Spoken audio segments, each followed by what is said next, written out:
Good morning. Here we are. We are walking with Jesus through the Gospel of Mark. And as we are taking this journey with him, we're seeing all kinds of things happen. Well, we're at a very critical point now. I want to read to you Mark 8, verses 34 through 38, which is our text for today that we're looking at. And he summoned the crowd with his disciples and said to them, "If anyone wishes to come after me, he must deny himself and take up his cross and follow me.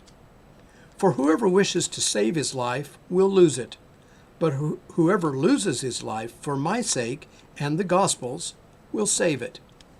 For what does it profit a man to gain the whole world and forfeit his soul? For what will a man give in exchange for his soul? For whoever is ashamed of me and my words in this adulterous and sinful generation, the Son of Man will also be ashamed of him when he comes in the glory of his Father with the holy angels." Okay.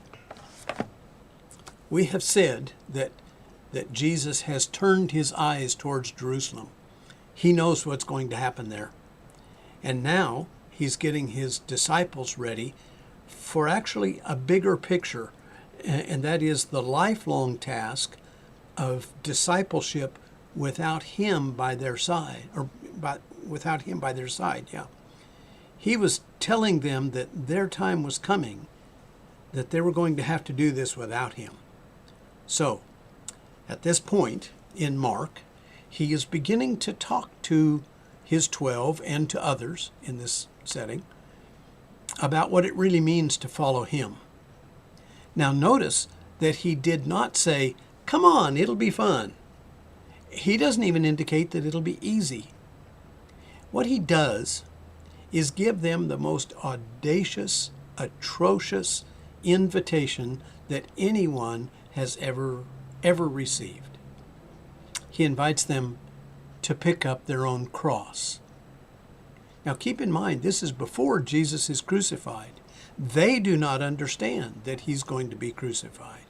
So what does this cross talk mean?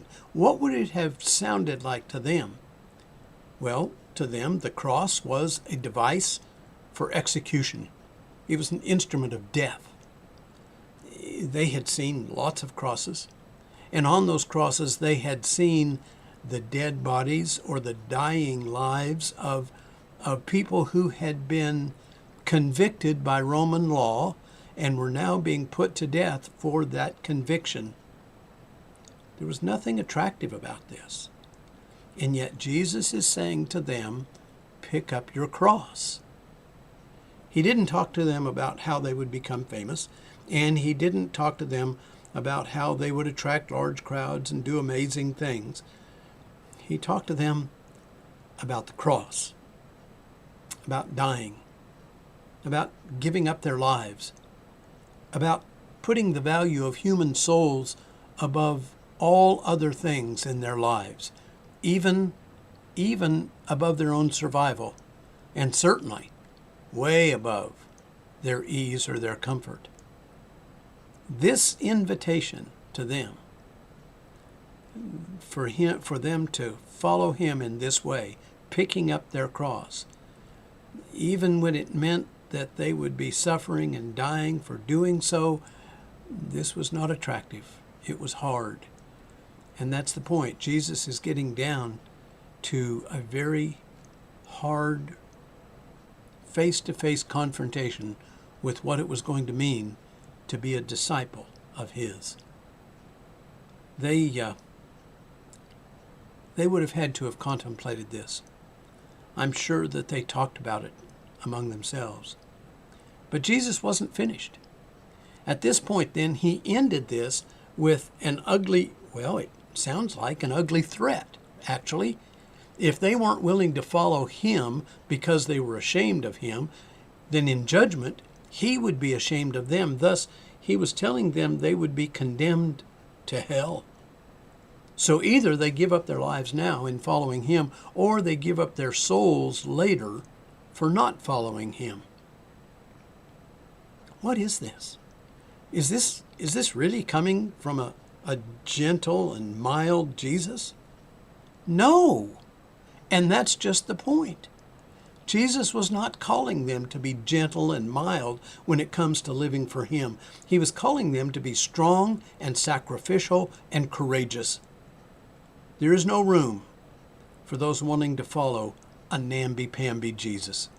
There is no plan for following him that does not include suffering, picking up the cross, and standing firm against even the very strength of Satan.